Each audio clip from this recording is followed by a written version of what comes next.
Bismillahirrahmanirrahim. Assalamualaikum warahmatullahi wabarakatuh. Waalaikumsalam warahmatullahi. Innal hamdalillah nahmaduhu wa nasta'inuhu wa nastaghfiruh wa na'udzu billahi min shururi anfusina wa min sayyiati a'malina.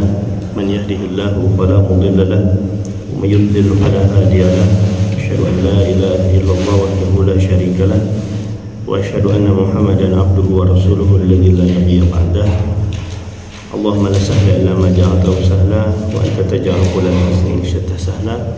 Subhanaka la ilma lana illa ma 'allamtana innaka antal alimul hakim. Bapak-bapak dan ibu-ibu yang Allah muliakan, alhamdulillah pada subuh kali ini kita bisa berkumpul kembali di tempat yang penuh berkah ini. Kita berharap kepada Allah, semoga Allah jadikan pertemuan ini menjadi amal saleh bagi kita. Dan insya Allah kita sebentar lagi masuk kepada bulan Ramadan. Semoga Allah sampaikan usia kita untuk berjumpa dengan bulan Ramadan. Indahnya bulan Ramadan, masjid penuh, apalagi 10 hari terakhir itikaf penuh, makan sahur rame lagi. Biasanya setelah beres 10 hari terakhir masuk ke bulan Syawal ada sesuatu yang kehilangan, dan alhamdulillah masa-masa indah itu akan kembali. Semoga Allah karuniakan kepada kita kesehatan juga. Sekarang kita tafsir Quran surat lanjutan yang sebelumnya, Quran surat Shad. Surat Shad, surat ayat ke 82, surat ke-38 ayat ke-82. A'udzu billahi minasyaitonir rajim. A'udzu billahi minasyaitonir rajim. Bismillahirrahmanirrahim.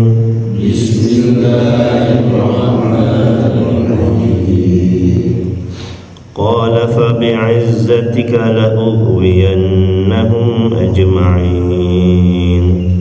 Qala fa bi'izzatika la ughwiyannahum ajma'in.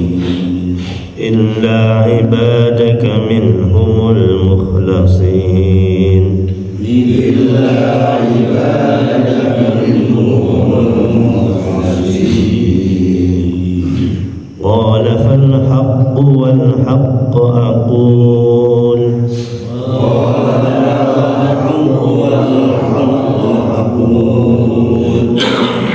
لأملأن جهنم منك وممن تبعك منهم أجمعين.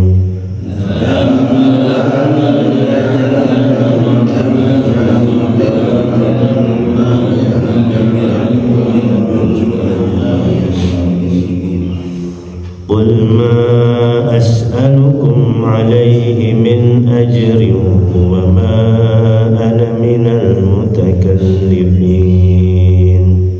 قل ما أسألكم عليه من أجر وما أنا من المتكلفين. إن هو إلا ذكر للعالمين.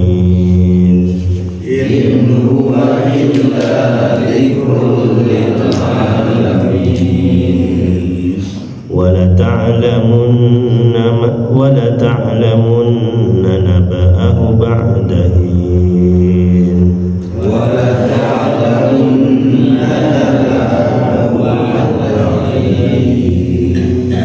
Sadaqallahul azim.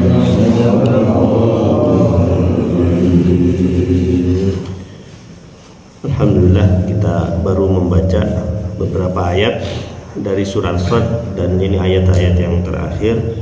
Semoga Allah merahmati kita dengan bacaan ini. Ini ayat yang lanjutan sebelumnya ya,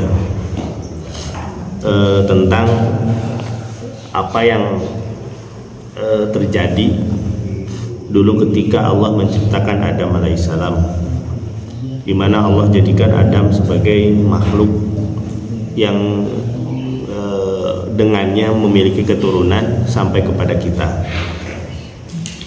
Kemudian dengan Allah menciptakan Adam, kemudian punya keturunan, sehingga dengannya Allah memberikan tugas kepada makhluk ini, jenis makhluk ini, untuk mengatur alam semesta ini. Sehingga Allah karuniakan kepada manusia itu akal dan nafsu. Tanpa akal dan nafsu, tanpa nafsu manusia tidak akan ada keinginan. Tanpa akal manusia bisa seperti binatang.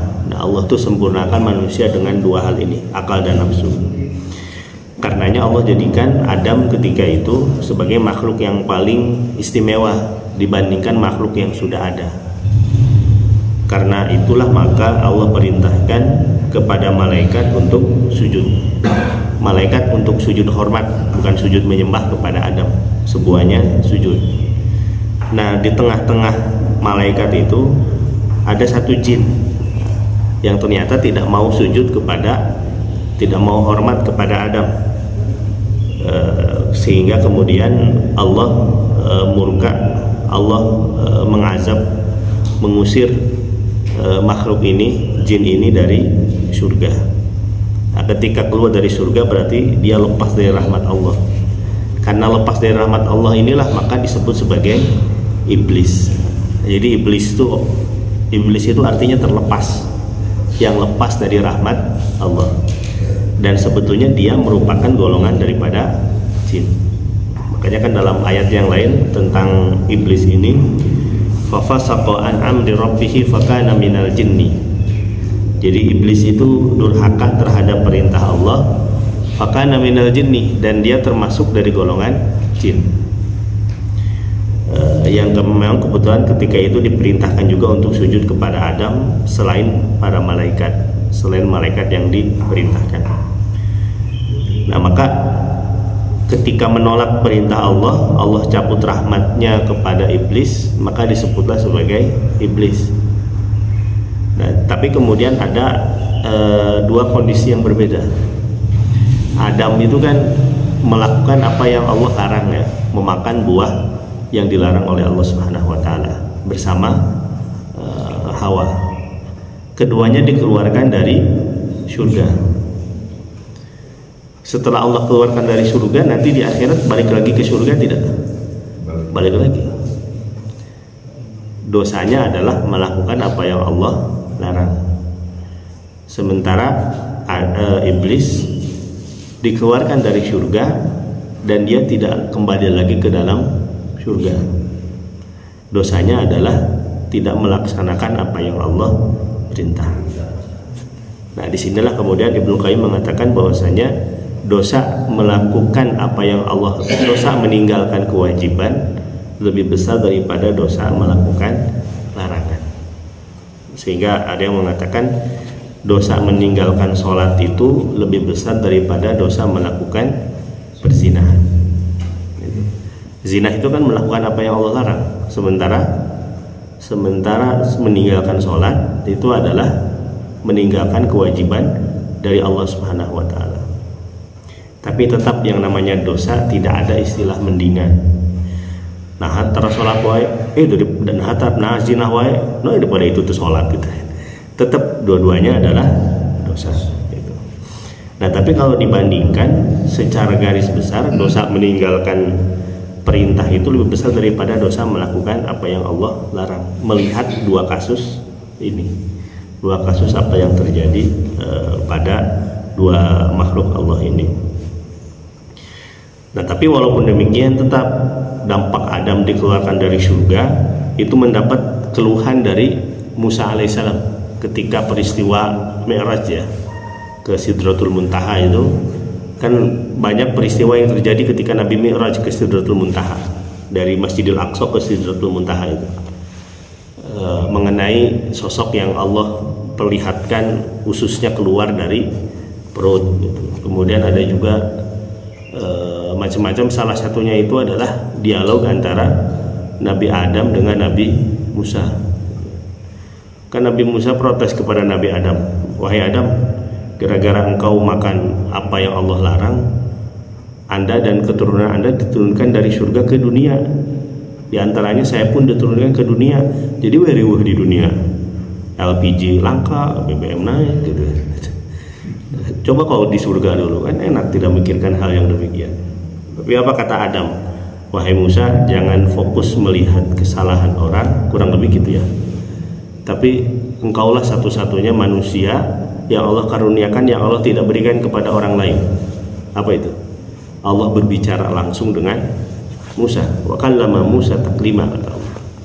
Dan Allah berbicara langsung dengan Musa, tapi tidak dialogin ya, ada hijab, ada penghalang. Karena tidak ada yang pernah melihat Allah Subhanahu wa taala kecuali nanti di surga. Nah, itu mengenai dialog yang terjadi karena Adam dikeluarkan dari surga. Tapi tetap bagaimanapun juga dosa iblis jauh lebih besar daripada Adam alaihissalam, dan Adam serta Hawa diampuni oleh Allah Subhanahu wa taala. Nah, setelah iblis dikeluarkan, iblis dicabut rahmatnya dari Allah. Nah, kemudian disinilah iblis bersumpah dia akan berinteraksi dengan manusia. Di sini Allah katakan dalam Quran Al-Baqarah ayat 82 ini, qala fa bi'izzatika. Qala di sini iblis maksudnya. Iblis berkata, fa bi'izzatika, maka demi kemuliaanmu. Di sini iblis berarti kenal dengan Allah, dan iblis mengakui kebesaran Allah. Qala fa bi'izzatika, iblis berkata demi kemuliaanmu. Artinya iblis bersumpah dan tahu betul Allah. Nah, ini membantah yang sempat kita bahas ya. Dulu ada sekte, bahkan sampai sekarang masih ada. Ada sekte namanya sekte Murji'ah. Orang-orang Murji'ah itu orang yang mendefinisikan bahwa iman itu hanya sebatas mengetahui. Ini orang Murji'ah itu. Jadi sesiapa yang mengetahui alam pencipta, yang menciptakan alam semesta ini adalah Allah, walaupun tidak melakukan apa yang Allah perintahkan dan tetap melaksanakan apa yang Allah larang, maka dia beriman dan dia ahli surga. Itu kata orang Murji'ah. Dampaknya apa? Dampaknya berarti iblis itu beriman. Itu orang-orang Murji'ah. Dampaknya berarti karena iblis sangat kenal betul dengan Allah Subhanahu wa taala. Berarti Firaun juga beriman. Kalau dengan konsep Murji'ah, tapi sudah jelas bahwasanya iblis itu dalam versi kita ahli sunnah adalah kufur. Nah, di sini Allah bersumpah, qala fa bi'izzatika. Iblis berkata dengan kemuliaan yang kau miliki wahai Allah. Nah, ini pun jadi gambaran selevel iblis saja bersumpah hanya dengan nama Allah. Maka tidak boleh bersumpah dengan selain nama Allah. Nah, seringkali manusia itu ini, Pak, kita tuh suka ingin supaya kita lebih diyakini oleh orang lain, ditambahkan demi Allah, demi Rasulullah. Demi Allah, demi Rasulullah. Sebetulnya tidak boleh. Sumpah itu hanya dengan nama Allah. Sehingga kata Nabi apa? Man halafa bi ghairillahi faqad kafar. Siapa yang bersumpah dengan selain nama Allah, maka dia telah kufur. Jadi tidak boleh bersumpah dengan selain nama Allah, termasuk dengan nama Rasulullah tidak boleh. Apalagi demi cintaku padamu, nah itu jelas tidak boleh. Qala fa bi'izzatika la ughwiyannahum ajma'in. Sungguh kami akan perdayakan, kami akan tipu, akan goda seluruh manusia yang kau ciptakan. Nah, ini sumpahnya iblis ya, di hadapan Allah akan menggoda manusia. Makanya di sini banyak sekali ayat ataupun hadis Nabi SAW yang berbicara tentang godaan-godaan setan atau dalam Al-Quran ya. Ini ada hadis Nabi SAW, hadis riwayat Muslim. Inna syaitana yahduru ahadukum kulli syai'in min sya'nihi hatta yahdurahu inda ta'amihi. Sesungguhnya setan datang kepada seseorang di antara kalian dalam setiap keadaan, bahkan dia hadir ketika seseorang sedang makan. Makanya di sini Nabi mengatakan selanjutnya, fa idza saqatat min ahadikumul luqmatu falyumit ma kana biha min ada tsumma liyaqula wa la yad'aha lisyaitan. Maka jika sesuap makanan jatuh dari salah seorang di antara kalian, bersihkanlah kotoran yang ada padanya, lalu makanlah makanan tersebut dan janganlah membiarkan untuk syaitan. Kemudian jika salah seorang di antara kalian selesai makan, jiratlah jari jemarinya, karena dia tidak mengetahui ada di mana keberkahan makanan itu berada. Poinnya itu adalah setan datang kepada manusia dalam setiap keadaan. Ini realisasi sumpah setan, sumpah jin ketika dahulu menggoda berjanji di hadapan Allah. Lebih daripada itu, karena memang Rasul mengatakan ma minkum min ahadin illa waqad ukila bihi qarinuhu minal jinni wa qarinuhu minal malaikah. Tidaklah seseorang di antara kalian kecuali telah ada wakil atau qarin yang menyertainya dari kalangan jin dan malaikat. Jadi siapapun manusianya, maka Allah sertakan bagi manusia itu dua makhluk, malaikat dan jin. Ada yang mengatakan malaikat sebelah kanan, jin itu sebelah kiri. Jadi sebelah kiri kita itu adalah jin. Gak perlu lihat ke sebelah kiri. Nah, kemudian seorang sahabat bertanya, qalu wa iyyaka, apakah hal ini pun terjadi pada dirimu wahai Rasulullah? Rasul menjawab, wa iyyaya ila anna Allah a'anani alaihi fa aslama wa ya'muruni illa bi khair. Dan kepadaku pula, kata Rasulullah, hanya saja Allah memberikan pertolongan kepadaku sehingga dia masuk Islam, maka dia sama sekali tidak memerintahkan sesuatu kepadaku kecuali kebaikan. Nah, ini mengenai godaan iblis, godaan setan. Karena memang manusia itu punya ditemani oleh jin kemanapun. Apalagi terasa nanti infonya itu ya, kata Nabi ketika sakaratul maut ya. Itu godaan-godaan daripada jin itu sangat besar. Makanya kenapa orang yang meninggal itu dianjurkan untuk ditalkinkan gitu. Itu bahagianya orang yang meninggal ketika sakaratul maut, ada yang membimbing talqin la ilaha illallah. Apalagi ketika mata sudah mulai terbelalak ya. Mata mulai terbelalak, ruh sudah mulai proses dicabut. Itu yang sempat kita bahas kemarin, idza qubidatur ruh tabi'ahul basar. Kalau ruh dicabut, maka mata itu ikut tertarik. Makanya kalau ada yang meninggal mata terbuka, itu karena memang Nabi menjelaskan demikian. Mata itu tertarik oleh ruh. Ruh itu kan dari ubun-ubun ya. Ubun-ubun tuh di sini. Kalau bayi umur setahun itu kan suka ada yang dekok gitu ya di sini. Nah, itu ubun-ubun. Ruh itu keluar dari situ. Karena ditarik, maka mata itu ikut tertarik. Idza qubidatir ruh tabi'ahul basar. Maka Rasul memerintahkan untuk menutupnya. Ketika menutup itu waktu yang mustajab untuk berdoa untuk kebaikan almarhum. Jadi kalau ada yang meninggal terbuka, tutup matanya, pastikan sudah meninggal. Yang tidur berhayam jangan ditutup, innalillahi wa inna ilaihi raji'un.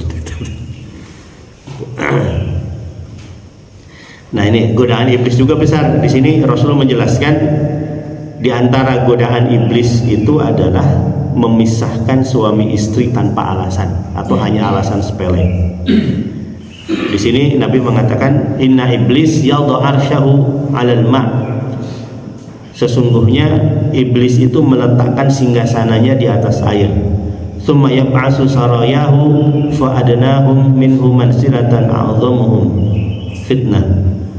Kemudian lalu dia mengutus pasukannya yang paling dekat, kedudukannya dengan iblis adalah tentaranya yang paling besar memberikan fitnah.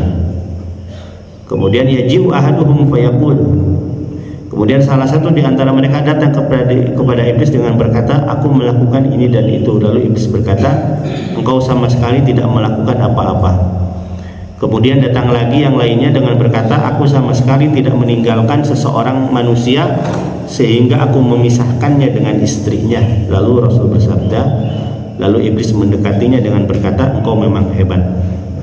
Kemudian Al-Amash mengatakan, aku berpandangan bahwa beliau bersabda bahwa jin tersebut menjadi jin kepercayaan iblis.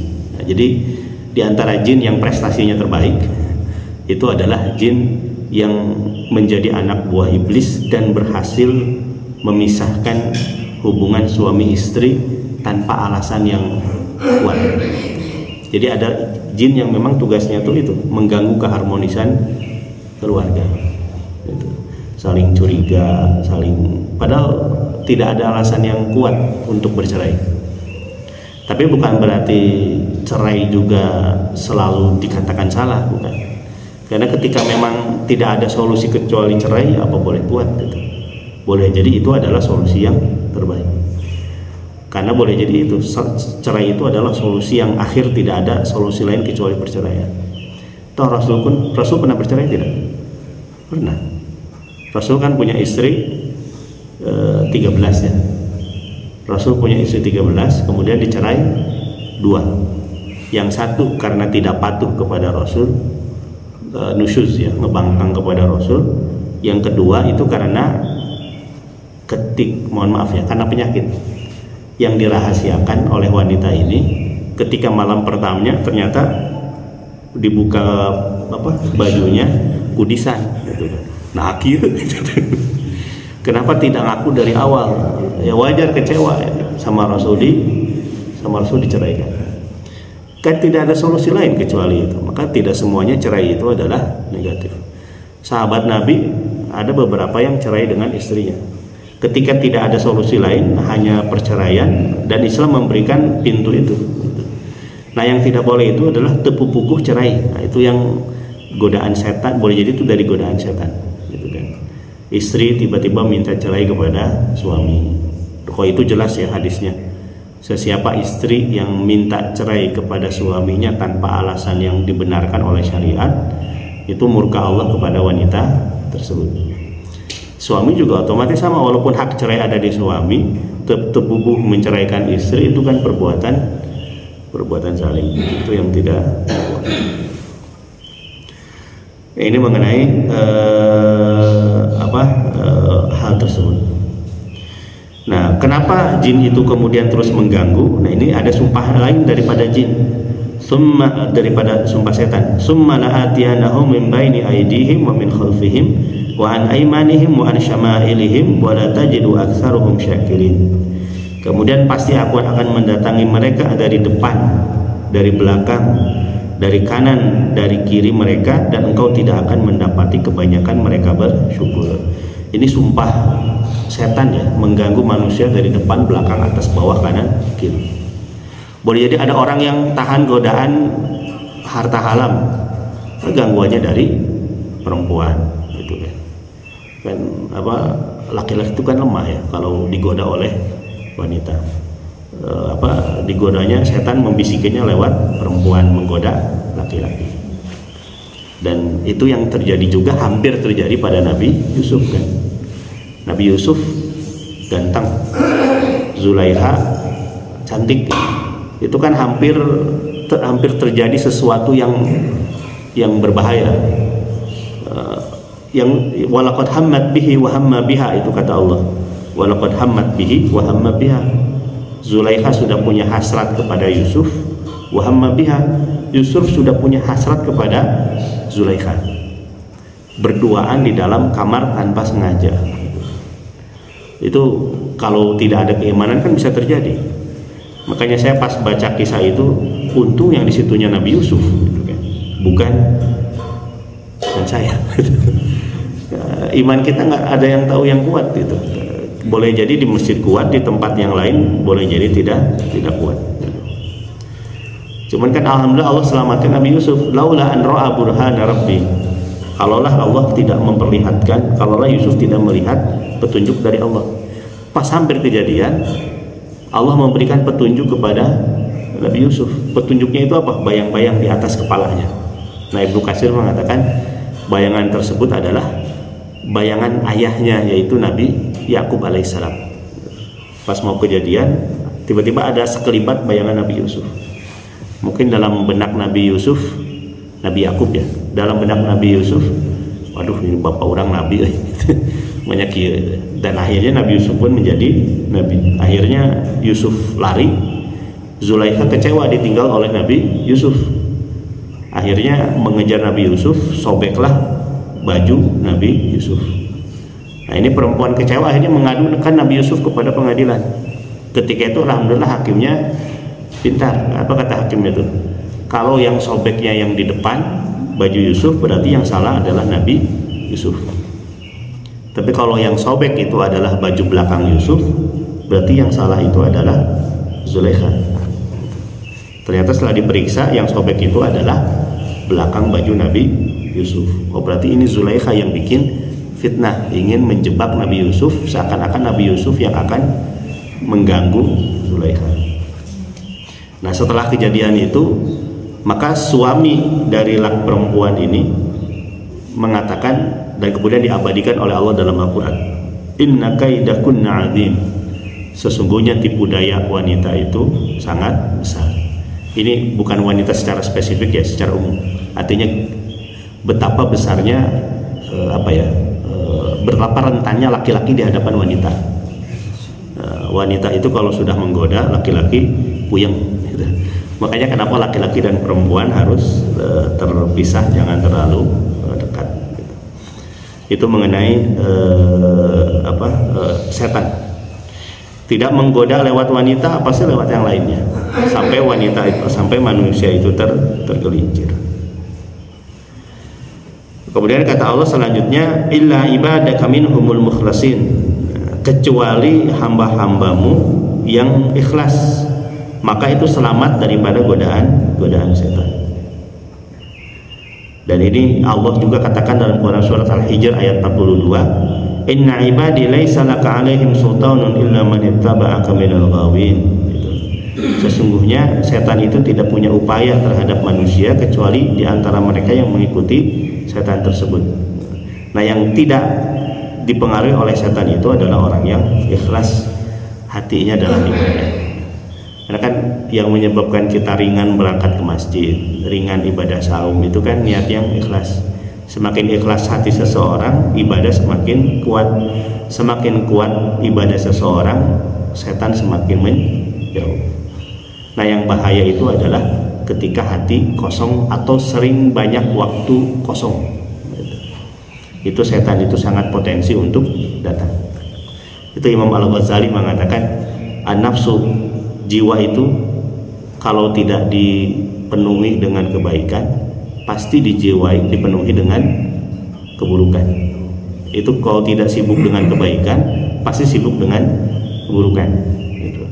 Kalau tidak sibuk dengan keburukan, pasti dengan kebaikan. Nah biasanya peperangannya itu ada pada ketika waktu kosong, tidak ada kegiatan. Gitu. Itu bisikan untuk melakukan apa yang Allah larang itu besar. Makanya kenapa tidak boleh ada waktu kosong dari berbuat baik apapun itu, untuk urusan dunia ataupun urusan akhirat. Kalau terlalu banyak waktu mubahnya, itu setan itu besar kemungkinan menggoda. Itu mengenai Quran surat ayat 83-nya. Nah, kemudian selanjutnya qalal haqqu fal haqqu aqul. Allah berkata bahwasanya kebenaran darinya, wal haqqu aqul, dan Allah berkata bahwasanya aku hanya berkata yang benar. Apa yang berkata yang benar itu? Ayat selanjutnya, la amla'anna jahannama minka wa mimman tabi'aka minhum ajma'in. Sesungguhnya kami akan memenuhi neraka jahanam denganmu, mu itu maksudnya adalah iblis, wa mimman tabi'aka minhum ajma'in, dan juga akan memenuhi neraka dengan orang-orang yang mengikutimu, maksudnya mengikuti iblis seluruhnya. Jadi iblis dan para pengikutnya di sini Allah bersumpah pasti mereka dimasukkan ke dalam neraka jahanam. Kalau orang beriman jelas ya, orang beriman itu pasti masuk surga, kalaupun ada dosa ke neraka dulu, ujungnya adalah ke dalam surga. Cuman yang menjadi pertanyaan adalah ketika neraka sudah dipenuhi oleh ahli neraka, ketika ahli surga sudah dipenuhi oleh ahli surga, apakah neraka itu kekal ataukah tidak? Ini mayoritas ulama berpendapat bahwasannya azab neraka itu kekal bagi orang-orang kafir. Artinya keberadaan neraka itu kekal abadi dan penghuninya dari kalangan orang kafir kekal abadi. Itu banyak hadisnya ya. Di sini hadis Nabi SAW mengatakan, fa ukhrijahum minan nar fa udkhilahumul jannah hatta ma yabqa fin nar illa ma habasahul Qur'an aw wajaba alaihil khulud. Maka aku mengeluarkan mereka orang-orang beriman yang masuk neraka dari neraka. Nah, ini pernyataan dari Rasul bahwasannya sejelek-jelek apapun orang beriman pasti ujungnya masuk surga. Nah, maka aku mengeluarkan, kata Allah, ada orang-orang beriman dari neraka, sehingga tidak tersisa di dalam neraka kecuali orang yang ditahan oleh Al-Quran, yaitu orang yang pasti kekal di dalam neraka. Mereka itu adalah orang kafir. Berarti neraka itu kekal atau dikekalkan oleh Allah Subhanahu wa Ta'ala. Di sini ada hadis Nabi juga, adapun ahli neraka yang mereka merupakan penduduknya, maka sesungguhnya mereka tidak akan mati di dalam neraka dan tidak akan hidup. Tetapi orang-orang yang dibakar oleh neraka dengan sebab dosa-dosa mereka, maka dia mematikan mereka, sehingga apabila mereka telah menjadi arang, diberi izin mendapatkan syafaat, maka mereka didatangkan dalam keadaan kelompok-kelompok yang berserakan, lalu mereka ditebarkan di sungai-sungai, kemudian dikatakan, wahai penduduk surga, tuangkan air kepada mereka, maka mereka pun tumbuh sebagaimana tumbuh bijian yang ada pada aliran air. Ini gambaran bahwasannya ahli neraka dari kalangan kafir kekal di neraka, tapi orang beriman ujungnya dimasukkan ke dalam surga. Tapi ada sebagian ulama yang berpendapat neraka itu, kalau surga itu abadi, kalau neraka itu tidak. Yang menjadi penyebab perselisihan itu apa? Ini tentang Quran surat Al-An'am ayat 128. Khalidina fiha illa masya Allah. Mereka kekal di dalam neraka kecuali Allah berkehendak lain. Sehingga sebagian berpendapat bahwasanya pada akhirnya neraka itu akan dimusnahkan dan penduduk neraka pun akan dimusnahkan. Ada yang berpendapat demikian, diantaranya itu adalah Ibnu Qayyim. Padahal Ibnu Qayyim itu ulama yang sangat kuat dalam hadisnya ya. Meskipun ada yang berpendapat pada akhirnya Ibnu Qayyim menarik ucapannya. Beliau berpendapat bahwasanya neraka pun pada akhirnya akan dibinasakan oleh kekal abadi, penghuninya pun dari ahli neraka kekal abadi di dalam neraka. Tapi terlepas apapun itu abadi ataukah tidak, satu hari di neraka itu panjang pisan. Jadi satu hari di akhirat itu sama dengan 1000 tahun di dunia. Hitung-hitungannya berarti kalau kita hidup di dunia 60 tahun, di akhirat itu cuman 1,5 jam gitu. Jadi hidup kita yang penuh dengan suka duka di dunia selama 60 tahun, di akhirat itu cuma 1,5 jam gitu. Karenanya doa kita kepada Allah tuh bukan yang penting masuk surga teu nanaon transit heula. Doa kita itu adalah langsung masuk ke dalam surga, tidak pernah merasakan panasnya api neraka. Insya Allah yang di sini mah langsung semuanya. Kemudian selanjutnya 3 ayat lagi ya. Qul ma as'alukum alaihi min ajrin wa ma ana minal mutakallifin. Katakanlah hai Muhammad, sesungguhnya aku tidak minta kepada kalian upah dengan menyampaikan risalah Islam ini. Wa ma ana minal mutakallifin, dan aku pun tidak termasuk orang yang terbebani. Karena memang tugas Rasul, semua Rasul adalah menyampaikan risalah Islam kepada umatnya. Memang yang paling berat itu adalah Nabi Muhammad. Kalau Nabi sebelum Nabi Muhammad kan hanya kepada kaumnya ya. Nabi Isa ya hanya kepada Bani Israel. Sehingga Allah katakan wa rasulan ila Bani Israel. Nabi Isa itu adalah rasul hanya kepada Bani Israel. Tapi kalau Nabi Muhammad itu adalah rasul kepada seluruh manusia, bahkan kalangan jin juga sama. Jin juga ada yang Islam, ada yang kafir. Berarti risalah Islam itu termasuk untuk jin, sehingga ada yang mengatakan ya ibadah jin itu sama dengan ibadah kita. Karena rasulnya satu, yaitu Nabi Muhammad SAW. Sehingga bagaimana sholatnya jin ya sama dengan sholatnya kita. Bagaimana saumnya jin ya sama dengan saumnya kita. Bahkan ada yang mengatakan jin itu juga menikah, karena ada jin laki-laki, ada jin perempuan. Allahumma inni a'udzubika minal khubusi wal khaba'is. Itu kan doa masuk kamar mandi ya. Ya Allah, aku berlindung daripada godaan jin laki-laki dan jin perempuan. Sehingga ada yang mengatakan tadi jin itu adalah menikah juga. Cuman saya nggak tahu jin itu ada yang cerai atau enggak ya. Karena tidak ada pengadilan agama di sana.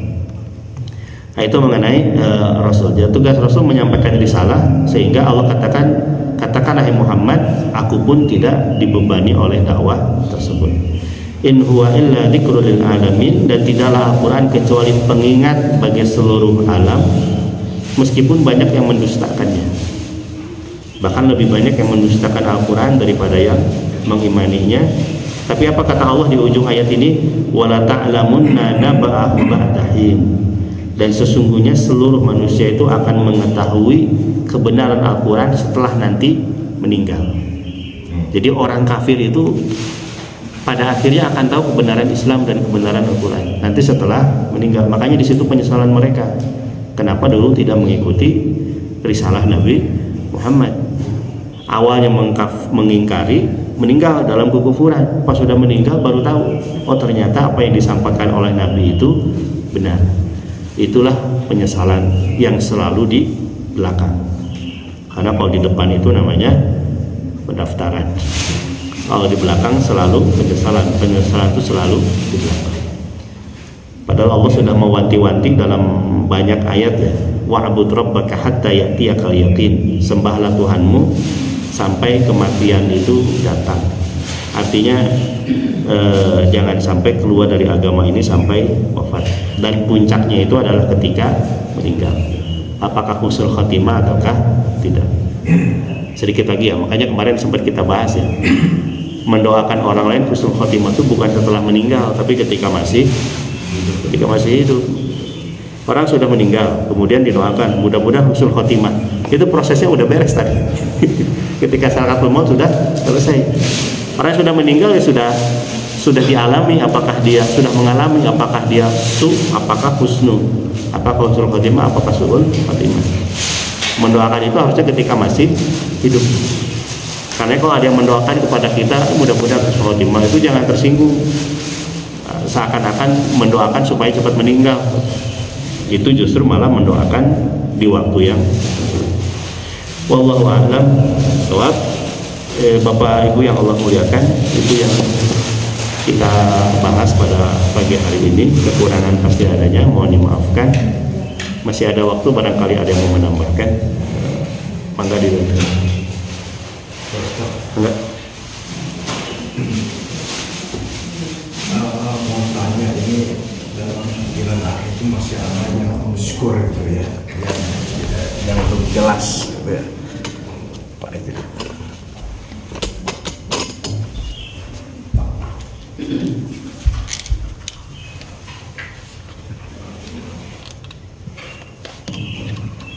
Nah, jadi ada dalam pikiran akan itu masih ada yang obskur, yang belum jelas mengenai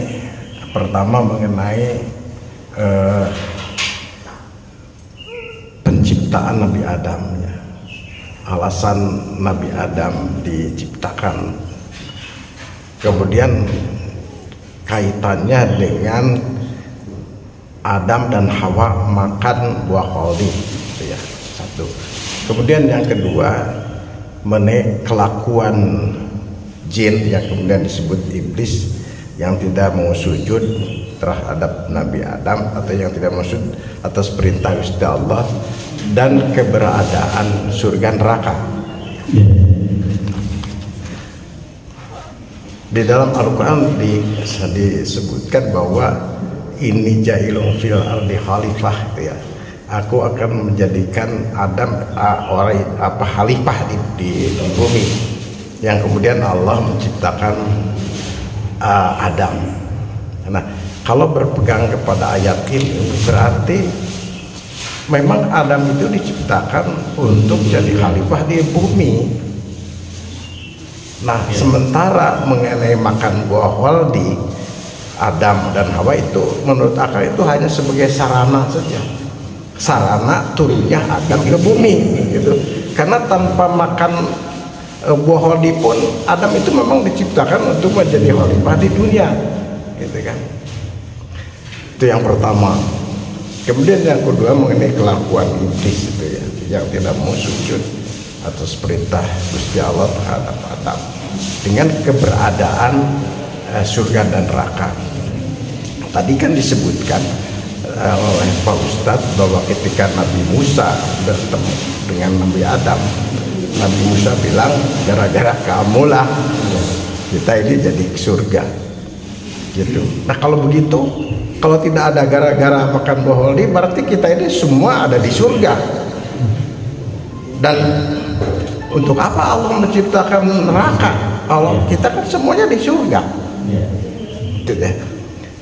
Nah, kemudian keberadaan surga dan neraka, apakah itu kejadiannya peristiwa dibuatnya surga dan neraka itu setelah terjadi peristiwa tidak mau sujudnya iblis terhadap Adam, atau mana yang lebih dulu gitu? Itu. Sebab itu seperti yang kemudian kalau tidak ada gara-gara kelakuan si iblis itu, mungkin kan Allah tidak akan menciptakan neraka karena semua ada di surga. Terima kasih. Assalamualaikum warahmatullahi wabarakatuh. Jadi para ulama pun banyak terjadi perselisihan ya tentang hal ini.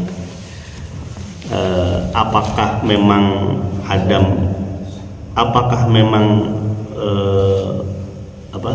Adam keluar dari surga itu karena Adam melakukan apa yang Allah larang? Satu lagi Pak, ini potong sebentar. Kan semua mengenai manusia itu kan kelakuannya itu sudah tercatat di Lauh Mahfuz. Nah peristiwa itu apakah hanya sebagai skenario Gusti Allah untuk turunnya Adam dan untuk dibuatnya surga dan neraka? Semua kan sudah tercatat. Nah ini tercatat ini siapa yang mencatat, atau tercatat sendiri? Atau Gusti Allah yang mencatat? Kalau semua kan semua itu sudah dalam catatan Gusti Allah yang ada di Lauh Mahfuz itu. Jadi itu hanya sebagai skenario aja yang dibuat oleh Allah Subhanahu wa Ta'ala. Mohon maaf, ini kan diskusi kita. Nggak apa-apa. Nggak apa-apa, ini merangsang saya berpikir keras. Yang pertama ini ya, memang nggak dipungkiri Pak, apa yang Bapak tanyakan itu pun terjadi perdebatan di antara para ulama. Tentang yang pertama tentang Allah turunkan surga Adam dan Hawa dari surga. Ayatnya kan eksplisit dalam Al-Quran ya, karena memakan apa yang Allah larang tersebut, maka kemudian qulna habitu minha jami'a, keluarlah kalian dari surga, gitu kan. Itu kan ayatnya itu berurutan setelah ayat yang menceritakan Adam makan buah tersebut. Secara hierarki ayatnya itu, urutannya itu berarti ada kausalitas di sini. Karena makan maka kemudian dikeluarkan. Berarti kalau tidak makan akan kekal di surga. Itulah yang kemudian Musa protes kepada Adam alaihissalam. Dan itu diceritakan oleh Nabi ketika Nabi Mi'raj, kemudian setelah selesai keluarlah hadis itu. Bagaimana dialog di antara para nabi, salah satunya itu adalah dialog antara Musa dan Adam. Berarti disimpulkan dalam benak Nabi Musa itu, kalau sekiranya Adam tidak memakan apa yang Allah larang tersebut, berarti Musa dan termasuk kita seluruh manusia akan di surga. Tapi kan muncul pertanyaan tadi, dan ini pertanyaannya sangat logis sekali, dan karena tercatat di dalam Al-Quran. Al-Baqarah ayat 30 itu kan Allah katakan inni ja'ilun fil ardi khalifah. Itu eksplisit kalimatnya itu, kami hendak menciptakan di muka bumi. Itu kalimatnya bumi, bukan di surga, seorang khalifah. Ini kan peristiwanya sebelum Adam memakan buah holdi tersebut. Ketika ketika Allah hendak menciptakan manusia, iblis malaikat tanda petik protes kepada Allah ya. Kenapa engkau menciptakan ini ja'ilun fil ardi khalifah? Kenapa engkau hendak menciptakan manusia yang makhluk yang hendak melakukan pertumpah darahan. Ini pun sebetulnya jadi clue juga. Yang namanya tumpah darah, pembunuhan kan pasti di bumi kan, tidak mungkin di surga gitu kan. Tidak akan pernah ada pembunuhan di surga. Tapi ujungnya Allah katakan, Al-Baqarah ayat 30 di ujungnya itu, inni a'lamu ma la ta'lamun. Hai malaikat, uskut, diam gitu kan. Sesungguhnya aku mengetahui apa yang tidak engkau ketahui. Itu kan kalimatnya itu pakai fi'lun mudhari ya. Fi'lun mudhari itu kan untuk sekarang dan akan datang. Aku mengetahui apa yang akan terjadi akan datang atau sekarang yang tidak engkau ketahui. Artinya tidak semuanya harus aku jelaskan lah, kata Allah kepada malaikat. Yang pasti aku akan hendak menciptakan manusia sebagai khalifah di muka bumi. Berarti kan betul kata Bapak tadi, ujung-ujungnya itu manusia itu memang untuk bumi, bukan untuk surga. Oh, berarti mau makan buah khuldi ataupun tidak ya tetap akan ke bumi gitu ya. Lalu kenapa Nabi Musa protes gitu? Nah, mungkin ini saya coba menebak-nebak ya. Mungkin Nabi Musa protes itu dalam rangka apa ya? Dalam rangka ungkapan beliau secara pribadi bahwasanya Nabi Adam pun pernah melakukan apa yang Allah larang gitu. Yang boleh jadi pengetahuan itu tidak sempurna datang kepada Nabi Musa dalam artian begini. Dalam artian bahwasanya sebagaimana malaikat tidak tahu apa maunya Allah hendak menciptakan manusia sebagai khalifah di muka bumi, kan boleh jadi juga Nabi Musa pun tidak tahu hakikat yang sebenarnya kenapa Allah menciptakan manusia. Mungkin yang di benak Nabi Musa itu ya kalau tetap di surga kan enak gitu. Padahal sebetulnya Allah tetap menciptakan manusia itu ya untuk bumi. Nah, karena kasusnya pernah terjadi ada makan buah tersebut, ya jadi ada objek yang bisa disalahkan, yaitu Nabi Adam alaihissalam. Makanya di situ kan akhirnya Adam membela diri, dan pembelaan dirinya itu kan fokusnya tidak pada apa yang pernah terjadi pada Nabi Adam. Justru malah mengatakan, hai Musa, udahlah nggak usah bahas itu.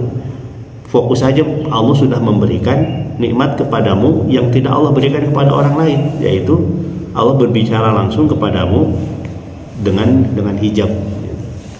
Karena ini saya coba menebak apa yang ada pada Nabi Adam ya. Karena pada akhirnya manusia itu akan Allah ciptakan untuk bumi juga. Hanya itu tidak dilontarkan oleh Adam kepada Nabi Musa. Tapi Allahu a'lam bishawab. Tapi secara pribadi saya sepakat dengan Bapak. Artinya memang Allah itu membuat rencana penciptaan manusia itu untuk bumi. Artinya makan buah tersebut ataupun tidak, ya Allah sendiri yang mengatakan ini ja'ilun fil ardi khalifah. Kami hendak menciptakan manusia itu untuk mengatur bumi. Bahkan dalam ayat yang lain ya, yang Allah katakan inna aradna al-amanata 'ala samawati wal ardi wal jibal. Kami telah sodorkan amanah mengatur semesta ini kepada langit, bumi dan gunung.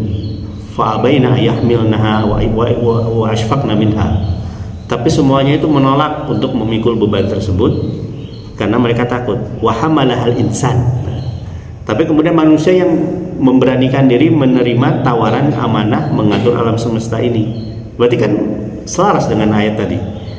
Allah menciptakan manusia untuk mengatur alam semesta ini. Artinya mau tidak mau memang harus turun ke muka bumi.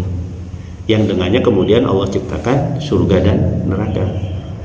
Betul tadi, kalau semuanya di surga ya neraka kosong, mubazir, lebar gitu ya. Nah, adanya neraka itu kan untuk orang yang tidak taat, dan ketidaktaatan itu adanya di bumi, bukan di surga. Nah, jadi pertanyaan, kapan Allah menciptakan surga dan neraka? Kalau saya meyakini surga dan neraka itu sudah ada sebelum Allah menciptakan manusia. Itu sudah ada. Berarti apa? Berarti Allah sudah mengetahui makhluk-makhluknya yang akan menjadi penghuni neraka. Dan itu hadisnya jelas ya, tentang takdir manusia. Hadis Bukhari, hadis jelas, innallaha qaddara maqadir al-khalaiq qabla an yakhluqa as-samawati wal ardi bi 50 am bi 50 alf sanah. Allah itu telah menciptakan takdir manusia Allah tuh sudah menentukan takdir manusia sebelum Allah menciptakan langit dan bumi, atau 50.000 tahun sebelum Allah menciptakan langit dan bumi. Langit dan bumi dengan manusia mana yang lebih dulu? Langit dan bumi. Nah, sebelum Allah 50.000 tahun sebelum Allah menciptakan langit dan bumi, Allah sudah menciptakan takdir manusia, padahal manusia itu belum diciptakan oleh Allah. Jadi Allah sudah menentukan sudah menciptakan perbuatan manusia, sudah menentukan takdirnya, apakah baik atau tidak, apakah buruk, apakah baik, itu sudah menciptakan. Tapi kemudian juga ada yang digenapi pencatatannya ketika berada di dalam rahim ibu kita yang 4 bulan itu. Fa umira bikatbi rizqihi wa ajalihi wa saqiyyun am sa'id. Nah, yang di Lauhul Mahfuz itu takdirnya apa? Kita wallahu alam, itu rahasia Allah. Bahkan ada ulama yang mengatakan selevel Rasul, malaikat pun tidak tahu takdir apa yang Allah catat kepada manusia 50.000 tahun sebelum Allah menciptakan manusia, langit dan bumi. Itulah proses pencatatan di Lauhul Mahfuz itu, yang 50.000 tahun sebelum Allah menciptakan langit dan bumi. Nah, yang dibocorkan kepada malaikat hanya sedikit, yaitu ketika seorang ibu mengandung anaknya 4 bulan. Nah, itu dibocorkan kepada malaikat. Fa umira bikatbi rizqihi wa ajalihi wa saqiyyun am sa'id. Hanya 4 yang Allah bocorkan tentang takdir manusia kepada malaikat. Fa umira bikatbi rizqihi. Hai malaikat, catatlah kadar rizkinya. Berarti malaikat tahu tuh. Misalnya saya dulu ketika masih usia 4 bulan di dalam kandungan ibu, itu malaikat diberikan bocoran oleh Allah. Tulis kadar rizkinya berapa gitu. Fa'umar bukan wa ajalihi, tulislah kadar hidupnya berapa tahun. Itu dibocorkan Allah kepada malaikat. Wa saqiyyun am sa'id, bahagia atau sengsara dunia akhirat. Itu dibocorkan oleh Allah kepada malaikat ketika di dalam rahim ibu kita. Selain 4 itu rahasia Allah. Malaikat pun tidak tahu takdir manusia. Nah, tapi para ulama sepakat ada takdir yang bisa dirubah, ada takdir yang tidak bisa dirubah. Kalau ajal itu masih bisa dirubah dengan doa kita, minta panjang umur. Rizki juga masih bisa dirubah. Surga dan neraka juga bisa dirubah. Kita meminta pelindungan neraka dan minta surga. Makanya kata Nabi, la yaruddul qada illa doa. Tidak ada yang bisa merubah takdir kecuali doa. Itu doa itu senjata pamungkas umat Islam yang bisa merubah takdir. Tapi ada juga takdir yang tidak bisa dirubah. Apapun usaha kita tidak bisa dirubah. Contohnya apa? Kalau mati masih bisa dirubah. Allah sudah. Contohnya apa? Orang tua kita. Ya, kita sudah diciptakan oleh Allah dengan orang tua kita yang ada sekarang. Gak mungkin kita bisa rubah. Ya Allah, hoyong gentos lah. Hoyong gentos tidak ada presiden. Itu nggak mungkin bagaimanapun juga. Nah, dia hirup pada presiden malah, itu nggak bisa dirubah gitu kan. Anak kita, ya udah jelas yang ada itu adalah anak kita. Nggak mungkin dirubah. Ahimah bawa Allah gantilah anak lain gitu kan. Itu nggak mungkin bisa berubah. Gitu kan. Itu ada takdir yang memang tidak bisa dirubah. Nah, takdir itu lebih banyak yang dirahasiakan oleh Allah. Sekelas malaikat pun tidak tahu. Yang dibocorkan oleh kepada malaikat hanya 4 itu. Sisanya tidak ada yang tahu. Makanya kita jangan tebak-tebakan masalah takdir. Fokusnya bukan kepada takdirnya, fokusnya itu kepada ikhtiarnya. Sebelum terjadi berarti kita belum tahu takdir kita apa. Wallahu a'lam. Sudah siang, sudah cukup ya. Baik Bapak Ibu yang Allah muliakan, itu yang bisa saya sampaikan. Kekurangan pasti adanya, mohon dimaafkan. Kita tutup doa kafaratul majelis. Subhanakallahumma bihamdika asyhadu an la ilaha illa anta astaghfiruka wa atubu ilaik. Rabbana atina fid dunya hasanah wa fil akhirati hasanah wa qina adzabannar. Assalamualaikum warahmatullahi wabarakatuh.